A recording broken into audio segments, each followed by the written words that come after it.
राघव। देवी सरस्वती जो कह ही रही थी तभी तक भगवान सूर्य उदयाचल पर आ पहुंचे।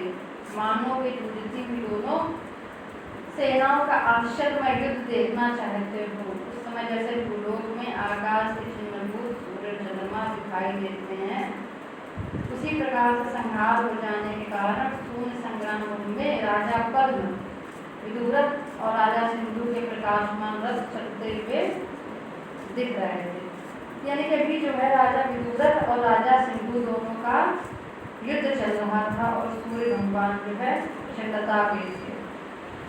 युद्ध का ही पूरा जो है इसमें वर्णन किया गया।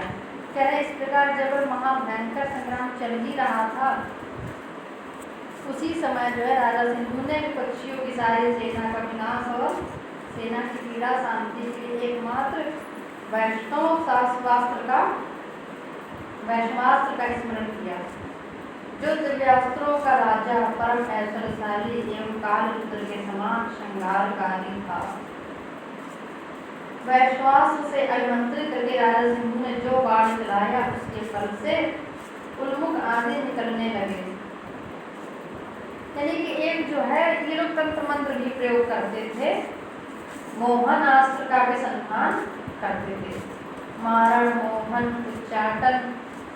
तब मंत्र वेदताओं में श्रेष्ठ विदुरथ ने किसी गुप्त मंत्रणा की अपेक्षा किए बिना ही ब्रह्मांड मंडल में दीपक की तरह प्रकाश फैलाने वाले सूर्यास्त की सृष्टि करके सबको सचेष्ट कर दिया।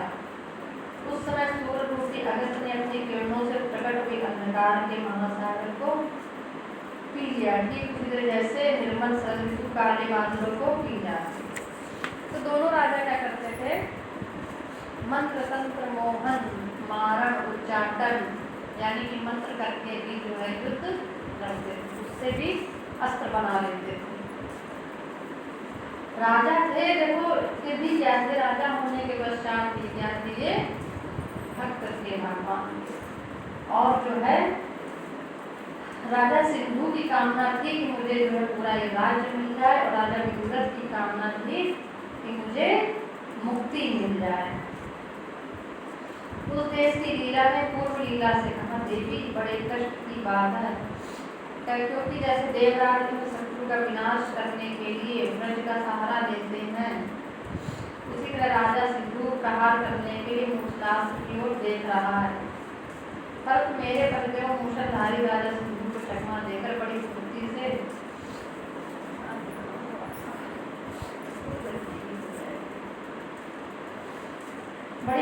से ही जो है वो दूर हट गए। युद्ध का वर्णन दिया गया, थोड़ा आगे बढ़ते हैं। राजा विदुरथ की मृत्यु, संसार की असत्यता और दिव्य लीला की वासना रूपता का वर्णन, लीला के गमन मार्ग और स्वामी परम की प्राप्ति का कथन, पदार्थों की नियति, मरण, भोग,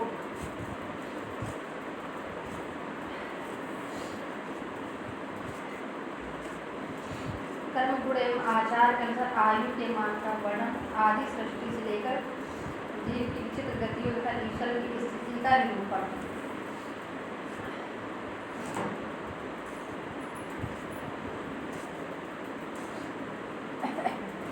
वशिष्ठ जी कहते हैं, श्री राम इसी बीच मूर्छित होकर सामने पड़े हुए अपने स्वामी को, जिनका श्वास मात्र ही अवशेष रह गया था, देख कर लीला की सरस्वती जी का, अंबिके ये मेरे पतिदेव अब यहाँ अपनी देह का उत्सव करने के लिए उपलब्ध है।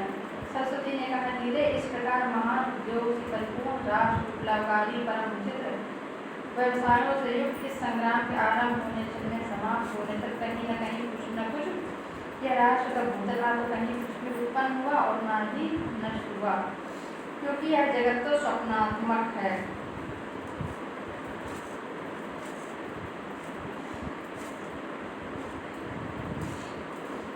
अनघे पूर्वोक्त गिरिग्राम निवासी ब्राह्मण के घर के भीतर स्थित राजा पद्म के सबके निकटवर्ती आकाश में वर्तमान अंतःपुर के भीतर तुम्हारे पति का यह भूतल रूप राष्ट्र हो रहा है। पुनः विंध्यादि के ग्राम में वशिष्ठ नामक ब्राह्मण के घर के अंदर यह राष्ट्र सहित ब्रह्मांड स्थित है। उसी ब्रह्मांड के घर में सब ये जगत वर्तमान है। उसी ब्राह्मण के घर में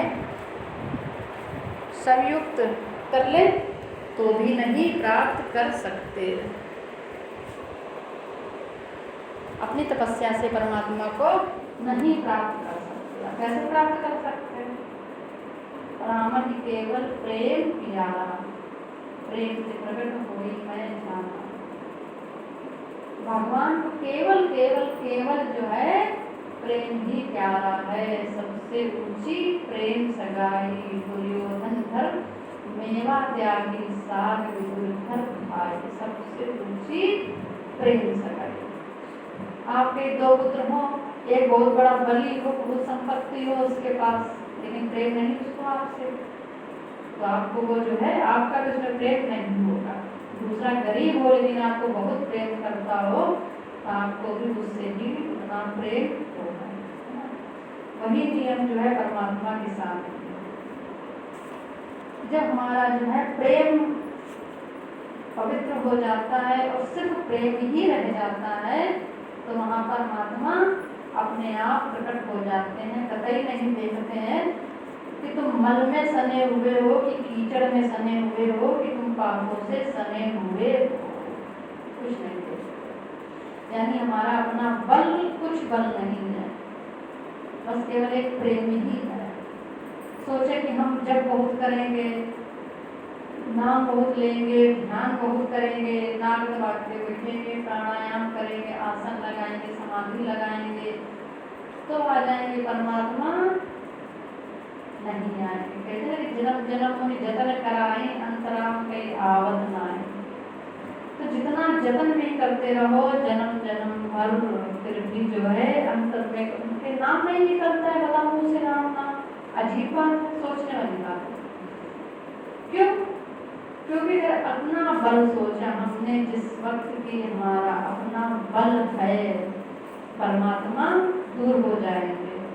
जब हम अपना बल खत्म कर देंगे कि हमारे पास अपना कोई बल नहीं है, तो नित्य प्रतिदिन नियम से हमें परमात्मा से दिन में 3-4 बार जो है एक ये प्रार्थना करनी चाहिए कि हे भगवान, हम तुम्हारे ही बल से जो है इस संसार से तर सकते हैं, तुम्हारे ही बल से, तुम्हारी शक्ति से ही हम तुम तक हम पहुँच सकते हैं।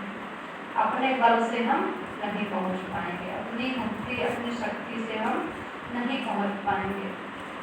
तो गिनती में की संख्या में करे, 1000 करे, 1 लाख करे, ठीक है, वो करना चाहिए। ऐसा करते करते भी जो है प्रेम उत्पन्न होता है। एक संत थे, जब उन्होंने 6 साल तक नियम पूर्वक बराबर जो है नाम जप किया, तब जो है उनकी आंख से एक बूंद आंसू निकला। तब कितना दिल पिघला हुआ, सोचो जरा। भगवान शंकराचार्य बताते हैं ये बात का उनका ही करना। तो हमें परमात्मा के प्रेम को जो है अनुभव करना है ना, अनुभव करना है कि उनका प्रेम है कहाँ कहाँ पे कैसे कैसे हमको मिल रहा है। जब उनके प्रेम को हम देखेंगे, अनुभव करेंगे, समझेंगे, तभी जो है हमारा प्रेम बढ़ेगा। जब उन पर प्रेम बढ़ जाएगा तब संसार का प्रेम खत्म हो जाएगा, अपने आप स्वतः ही खत्म हो जाएगा।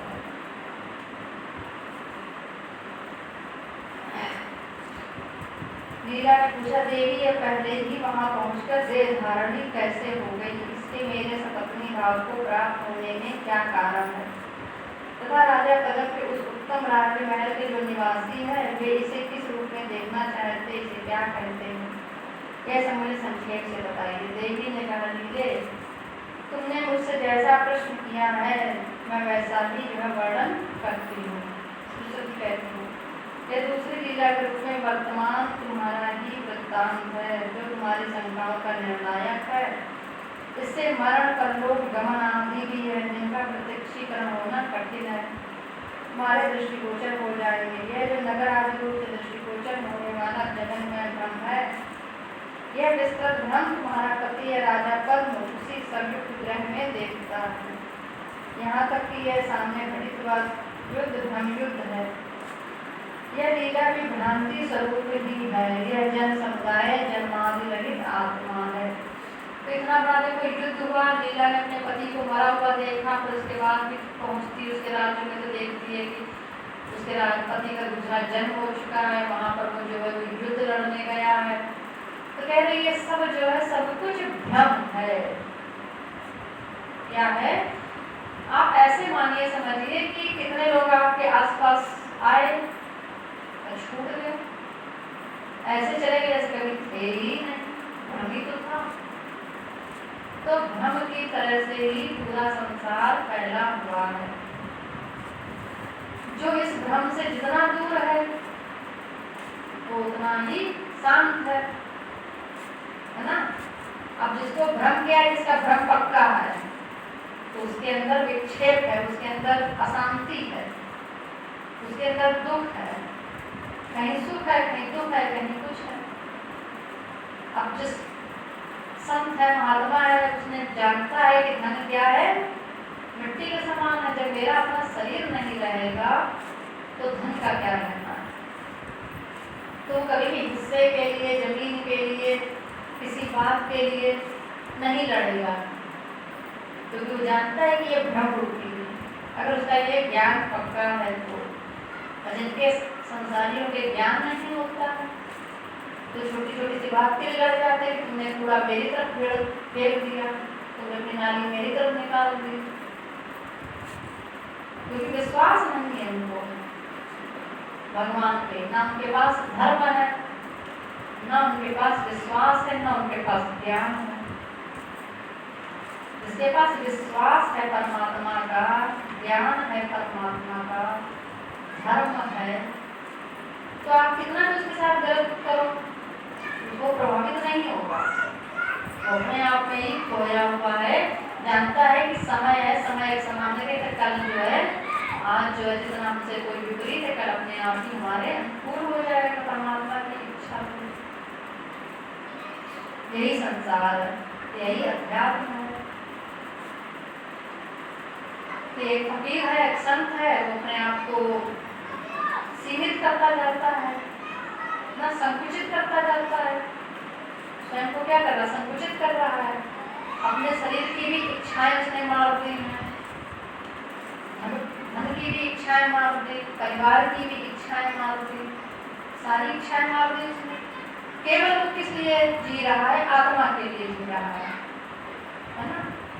जो संसारी है वो उसका विस्तार कर रहा है, वो अपना हर चीज का, लोगों का विस्तार कर रहा, संबंधियों का, प्रेमियों का, संसार का, वस्तुओं का, मकान का, दुकान का, हर चीज का विस्तार करने की सोचता है जितना बढ़ जाए।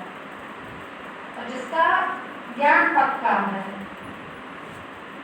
जिसके पास धर्म है, ज्ञान पक्का है, जिसकी निष्ठा केवल एक परमासत्य में हो गई है, सत्य में निष्ठा, परमात्मा में निष्ठा, तो वो अपने आप को संकुचित कर लेता है, छोटा करता जाता है। इसीलिए तो क्या होता है, संत अपने आप को कभी नहीं कहता है कि हम संत हैं। संसारी कितना बखान करते हैं कि हम तो बहुत बड़े हैं, मेरा नाम नहीं सुना, मेरा नाम नहीं जानते, मेरा नाम बोल देना, बता देना, पहचान रहेंगे, है ना। संत कभी नहीं कहता कि मेरा ये नाम है, मेरा ये परिचय है, मैं संत हूँ। यही अंतर है ज्ञान में, धर्म में और अधर्म में, भक्ति में और संसार में। इस अंतर में बहुत अंतर, जमीन आसमान के अंतर। ज्ञान जब जब जितना हमारा पक्का होगा, उस संबंध अपने आप ही खत्म होते जाएंगे। एक तरफ खत्म होंगे तो दूसरी तरफ बनते जाएंगे, क्योंकि परमात्मा में ही सब कुछ स्थित है, छूटता कुछ नहीं है। परमात्मा की गोद में हम सब बैठे हुए हैं। संसारियों से संबंध अगर छूटता है तो क्या होता है? आध्यात्मिक संबंध हमारा जुड़ जाता है। वही संसारी व्यक्ति जो है आध्यात्मिक होकर के हमसे मिलता है। बड़ा रहस्य की बातें हैं, पूर्ण ज्ञान की बातें हैं। एक तरफ खत्म हो रहा है और दूसरी तरफ वही चीज पल्लवित हो रही है, बढ़ रही है, खिल रही है। संसार के संबंध, माता पिता के, भाई बहन के संबंध अगर छूट रहे हैं, अध्यात्म में भगवान की ओर चलने पर अपने आप ही क्या होंगे, ऐसे माता पिता हमको मिलेंगे कि जो हमारे लिए अजर अमर की तरह से होंगे। हो सकता है कि वो गुरु पिता के रूप में मिल जाए, या कोई परिवार ही हमको ऐसा मिल जाए कि जो जिसके अंदर गुरुता हो, जो हमको अपने माता पिता से ज्यादा स्नेह दे। तो छूटने का कहीं कुछ भी प्रश्न नहीं है। ये भ्रम होता है कि वैरागी हैं जो बनेंगे या भगवान के भक्त बनेंगे, इस मार्ग पे चलेंगे तो कुछ भी हमारा छूट जाएगा। छूटता कुछ नहीं है, इतना मिलता है, इतना मिलता है कि आप संभाल ही नहीं पाए। बहुत मिलता है। जो अपने भी थे, जिनमें अपने भी राग द्वेष वैर भाव होता है अपने खून के संबंधियों में भी, तो स्वतः ही अपने आप ही उनका वो भी सब खत्म हो जाता है। उनका भी जो है बड़ा ही पवित्र प्रेम उनसे हो जाता है, एक पवित्र रिश्ता हो जाता है। उनके रिश्ते में बहुत दोष होते हैं ना, बहुत सारी भावनाएं होती हैं, कभी अच्छी कोई बुरी, तमाम तरह की भावनाएं रखते, उसने ऐसा किया वैसा किया। लेकिन जितना जब हम सत्य को पकड़ लेते हैं तो वो रिश्ते भी उतने अपने आप ही पवित्र हो जाते हैं। अब आप ही लोग से हमारा अपना रिश्ता समझिए, एक पवित्रता का ही रिश्ता है, केवल एक पवित्र धागे का रिश्ता है, पवित्र मन का ही तो रिश्ता है। कोई भाव किसी के प्रति नहीं, हमारा आपके प्रति ना, कितना अपनापन, कितना प्रेम, एक पवित्रता की उस पवित्र रिश्ते में कितना आनंद है। एक विचित्र रिश्ता होता है।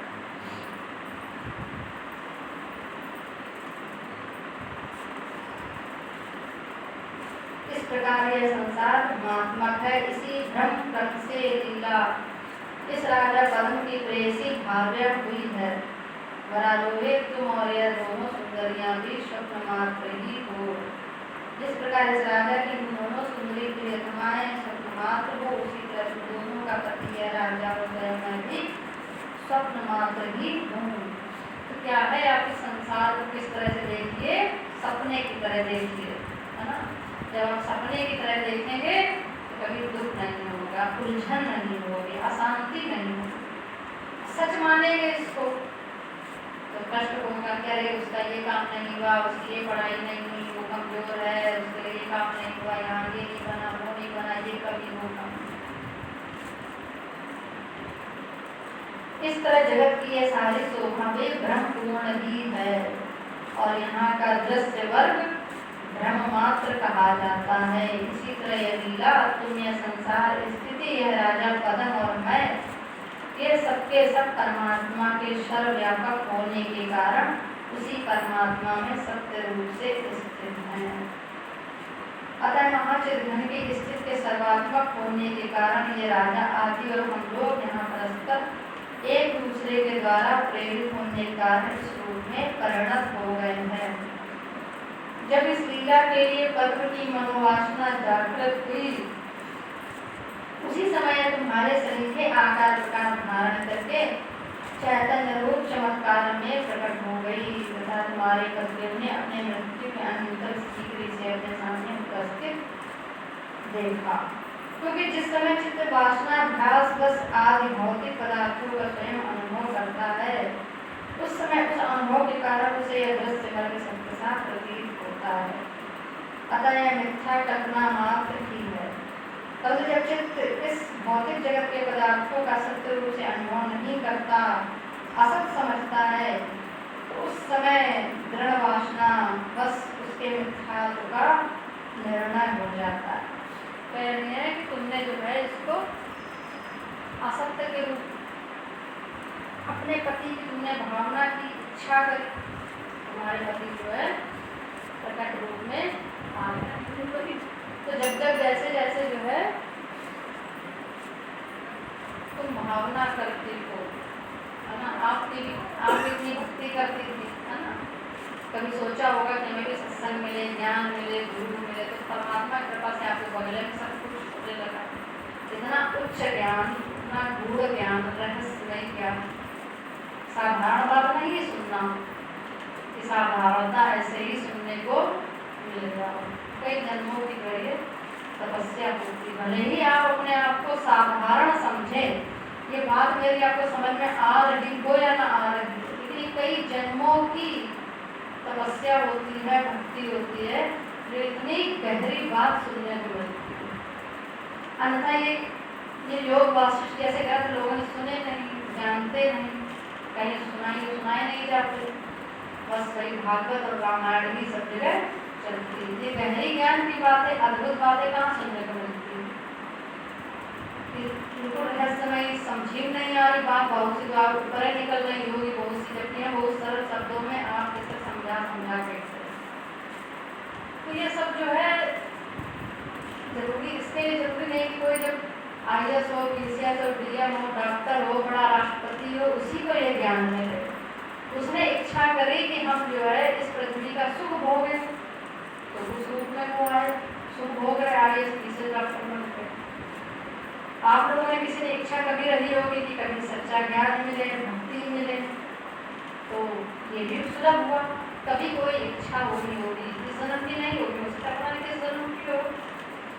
दिखने में साधारण व्यक्ति हो गए, साधारण कमाई होगी, साधारण परिवार होगा, लेकिन अगर ज्ञान मिल रहा है इतना उच्च कोटि की, इतने उच्च दिव्य बातें, तो यह एक सामान्य बात है।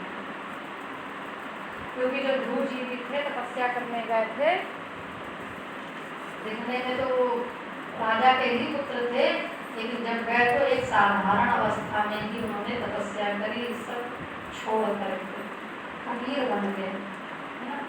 तो जरूरी जब राजा है तो जरूरी नहीं कि उसके पास ही भगवान की सत्ता हो। भगवान की सत्ता, भगवान का दिव्य प्रेम, भगवान की दिव्य बातें केवल प्रेमी को, भक्त को, या कई जन्मों के जिसके पास पूर्ण है, उसी को सुनने को मिलेगी, सबको नहीं सुनने को मिलेगी। ये बड़े भाग्य की बात है। ये दोनों स्त्री पुरुष जब स्वमरणापूर्ण मूर्छावस्था को प्राप्त हुए, उसी समय इन्होंने पूर्वावस्था के जागृत हो जाने के कारण अपने हृदय में ऐसा अनुभव किया कि ये हमारे पिता हैं, ये हमारी माताएं हैं, यह हमारा देश है, यह धन संपत्ति है, यह कर्म है। पूर्व जन्म में हमने ऐसा ही कर्म किया था, इस प्रकार हम दोनों का विवाह हुआ और हम दोनों एकता को प्राप्त हुए। इनका वैकल्पिक जन समूह उसी अवस्था में सत्ता को प्राप्त हुआ। स्वप्नावस्था में देखा हुआ पदार्थ सत्य सा प्रतीत होता है। लीला ने मैं विधवा न हूँ ऐसी भावना भावित होकर मेरी आराधना की, तो मैंने भी उसे वर प्रदान कर दिया। तो अभी आपने जो चाहा वो जाके आपको मिला। अगर कुसंग चाहने लगे, है ना, तो कुसंग के भी रास्ते अपने आप बन जाएंगे, अपने आप बन जाएंगे, यहाँ से छूट जाएंगे, आप अपने आप ही यहाँ से छूट जाएंगे। यहाँ आना बंद कर देंगे, यहाँ कमियाँ दिखने लगेगी, ईर्ष्या आने लगेगी, है ना, दुर्भावना आने लगेगी, और कुसंगी लोग आपको अच्छे लगने लगेंगे। तो अपने आप रास्ते बन जाते हैं, पता भी नहीं चलेगा कब जो है कहाँ से हम सत्संग से, भगवान से छूट गए। और भक्ति की अगर हमने भावना भी केवल रखी कि हम भी ये जो है परम संत बने, पर दिव्य संत बन जाएं, तो धीरे धीरे अपनी भावना करते चलेंगे, तो घर में अपने रहते हुए ही दिव्य संत बन जाएंगे भावना से। तो हर एक के साथ ऐसे ही खेल चल रहा है। इसी कारण निश्चय ही यह बालिका यहाँ पहले ही मृत्यु को प्राप्त हुई। तुम लोग कृष्ण चेतन हो और मैं तुम लोगों की समष्टि चेतन स्वरूपा कुल देवी हूँ, अतः सदा पूजनीय हूँ। मैं अपने आप ही सब कुछ करती हूँ। जब इस लीला के जीव ने इससे शरीर उत्पन्न करना चाहा, उसी क्षण उसने प्राणवायु के रूप में सूक्ष्म शरीर धारण कर दिया और मन द्वारा चलायमान वो मुख छिद्र से निकलकर इस देह का परित्याग कर दिया। तुरंतर मरणांकुर मूर्छा के उपरांत जीवात्मा रूप से स्थित लीला ने इसी गर्भी आकाश में बुद्धि में संकल्पित पदार्थों को देखा। फिर यह भावनावश पूर्व देह की स्मृति हो जाने से स्वप्न की तरह ब्रह्मांड मंडल के भीतर जाकर अपने पति से संयुक्त हो गई। तो लीला ने ऐसा सब चाहा था तो उसको सब वैसा ही उसका पति भी मिल गया था। वशिष्ठ जी कहते हैं राघव, तदंतर यह लीला जिसे सरस्वती द्वारा वर उपलब्ध हो चुका था। एक बार की बात है, वो बात हमें वाकया भुलाए नहीं भूलता, मेरी अपनी ही बात है। हम जब 7-8 साल के हो रहे थे, देखो ये भी कई जन्मों की तपस्या होती है, इस जन्म में फिर से सब कर रहे हैं ना, भगवान के करीब आए, सत्संग करना, प्रवचन करना। 7-8 साल की मेरी उम्र थी। हम दादी के साथ ही ज्यादा लगाव था, दादी के पास ज्यादा रहते थे, उनकी सेवा करते थे। तो हमने दादी से अपनी क्या कहा, दादी मेरी शादी ऐसी जगह करना कि जिसके घर में सब कुछ हो, चाहे उसका घर चाहे जितनी दूर हो, चाहे जितनी दूर हो, उसके घर में सब कुछ होना चाहिए। तो हम यही सोचते हैं कि मुंह से निकले शब्द में सब कुछ कहा, तो सब कुछ में तो परलोक तक की भी वस्तुएं आ जाती है। तो ऐसी स्थिति में घर तो उसका दूर है ही, चूल्हे ऊपर से पिया की मिलना किसी तो हो। तो ये सब मुंह से जो बातें निकलती हैं वो वैसी ही जो है कर्मों के अनुसार वैसी मति बनती जाती है और वैसी बातें निकलती है, वैसे रास्ते बन जाते हैं।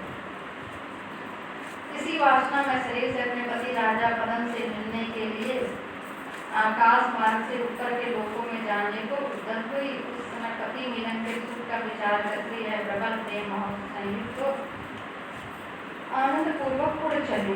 कुमारी ने कहा, सरस्वती देवी की सहेली तुम्हारा स्वागत है, मैं तुम्हारी कन्या हूँ सुंदरी, मैं आकाश मार्ग में यहाँ आकाश मार्ग में खड़ी हूँ। लीला ने कहा, तुम मुझे स्वामी के समीप ले चलो। तो फिर से जो है वो अपने स्वामी के पास जाना चाहती है। वशिष्ठ जी कहते हैं, नंदन तब कुमारी माता आओ हम दोनों वहीं चल रही हैं। जो कहकर लीला आगे होकर आकाश मार्ग में चलने लगी, उसके पीछे जो है लीला चलने लगी, आगे सरस्वती चलने लगी। वहाँ लीला अपने हृदय में अनुभव करने लगी कि यह सारा दृश्य अपनी कल्पना के स्वभाव से उत्पन्न हुआ भ्रम ही है। तदनंतर ब्रह्मांड के पार पहुंचकर वह सारे आवरणों को पार करते हुए बहुत ऊपर जो है वो चली जाती है लीला और सरस्वती। लीला स्वरूपी अपने पति के मुख को देखकर अपनी प्रतिभा के प्रभाव से इस सत्य को समझ गए कि ये मेरे पतिदेव संग्राम में राजा सिंधु के हाथों मारे गए हैं और इन वीर लोगों को प्राप्त होकर सुखपूर्वक सो रहे हैं। मैं भी इस प्रकार से देवी कृपा से यहाँ पर आ पहुँची हूँ, मेरे समान कोई धन नहीं है। सभी जो है फिर से लीला जो है सभी ब्रह्मांडों को सब देखते हुए अपने सब पति के सब देख करके वापस आती है, फिर से उसी आ जाती है जहाँ पे सबके ढेर में उसके पति सोया हुआ था।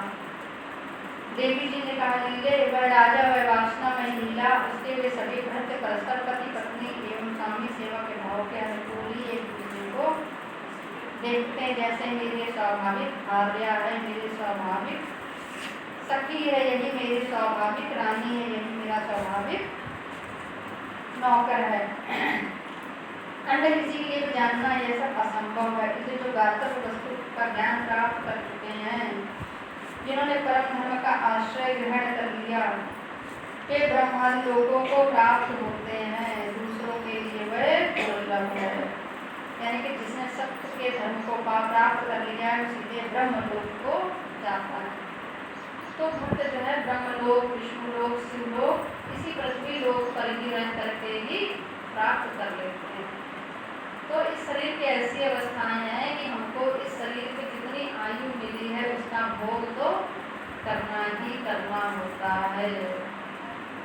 यानी कि इतनी भी लगन होती है, इतनी भक्ति होती है कि इस शरीर के छूटने के बाद भी फिर से एक दिव्य शरीर प्राप्त करते हैं और फिर भी उसी परमात्मा की सेवा में लग जाते हैं।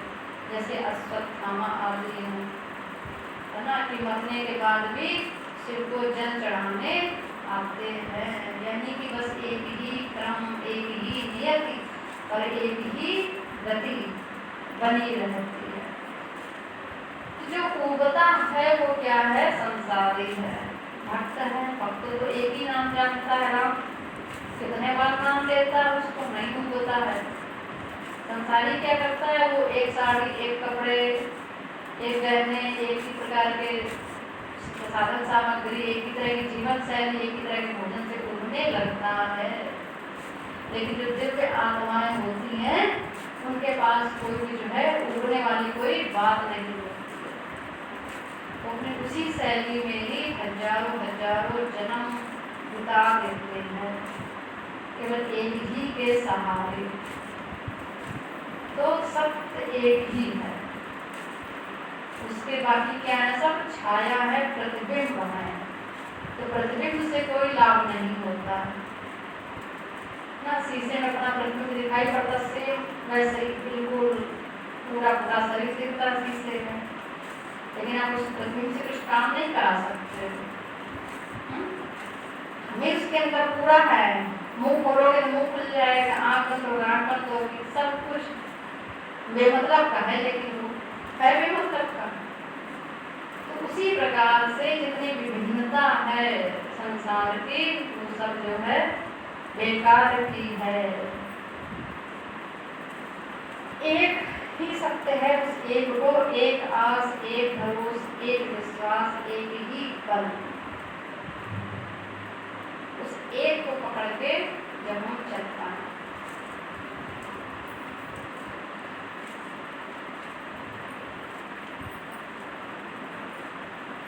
उस समय केवल अनंत चेतना का स्वरूप शांत सद्ब्रह्म ही शेष रहता है और जीवात्मा चेतन होने से, चेतन रूप होने कारण मैं एक स्वरूप सद्ब्रह्म का अंश हूँ, यूँ कहकर अनुभव करता है। क्या टाइम हुआ? देखा टाइम क्या हो रहा है? तदंतर 13 जो है